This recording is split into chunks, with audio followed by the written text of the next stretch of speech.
मेरा नाम श्वेता है। मैं अपने शौहर अर्जुन के साथ देहरादून के एक पहाड़ी इलाके में रहती हूँ। हाजन फौज में है, अक्सर मुहाज पर होता है, इसलिए मैं ज्यादातर अपने सास ससुर के साथ अकेली रहती हूँ। हमारा घर पुराना मगर निहायत खूबसूरत है, पहाड़ की ढलवान पर बना हुआ, जहाँ सुबह की हवा में ठंडक और शामों में सुकून बसा होता है। मेरी सास सजनी देवी की नज़र कमजोर है, इसलिए वो ज्यादा वक्त अपने कमरे में या सहन में बैठकर रामलाल से बातें करते गुजारती हैं। जिंदगी बिल्कुल प्रसकून थी, जब तक एक शाम ने सब कुछ बदल न दिया। इस शाम देहरादून की ठंडी हवाओं में एक अजीब सा सुनाटा था। मैंने देखा कि रामलाल अपने पाँव को पकड़ कर कराह रहे हैं। मैं फौरन उनके पास गई और कहा, बाबा जी क्या हुआ, दर्द बहुत है क्या? वो बोले, बस हल्का सा दर्द है बहू, गुजर जाएगा।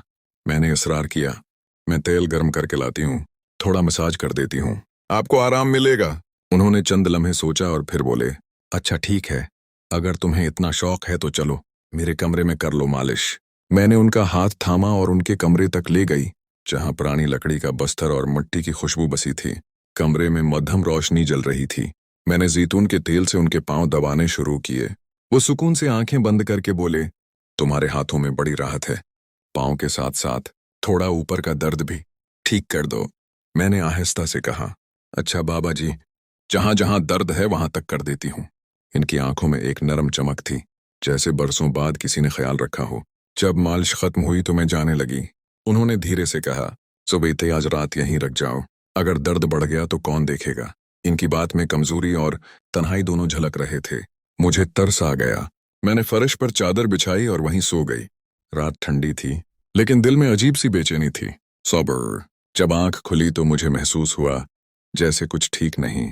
मैंने रामलाल को देखा, वो गहरी नींद में थे। मैंने पूछा, बाबा जी रात को कुछ हुआ था क्या? मुझे अजीब लगा। वो बोले, तेरे बो कौन आएगा, दरवाजा तो अंदर से बंद था, तुम्हें वहम हुआ होगा। लेकिन मेरा दिल मुतमईन न हुआ। मैं अपने कमरे में गई और कैमरा फुटेज देखी जो मैंने पहले से लगा रखी थी। जो कुछ देखा, मेरे होश उड़ गए। मैं भागती हुई रामलाल के पास पहुंची। ये सब क्या है बाबा जी? वो सहम गए, आंखें झुक गईं। श्वेता, मुझसे गलती हो गई, मुझे माफ कर दो, मैंने सख्त लहजे में कहा। ये गलती नहीं, गुनाह है बाबा जी, मैं अब खामोश नहीं रहूंगी।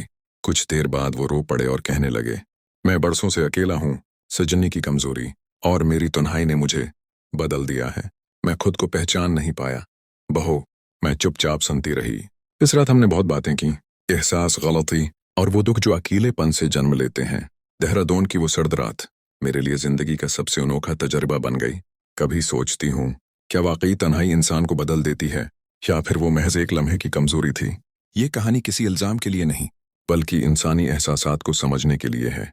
रिश्तों की पेचीदगी और जज्बातों की गहराई को जाहिर करती है। अगर आपको ये कहानी पसंद आई हो तो हमारे YouTube चैनल को सब्सक्राइब करें, वीडियो को लाइक करें और अपनी राय कमेंट्स में जरूर दें। अगली कहानी के साथ फिर मुलाकात होगी।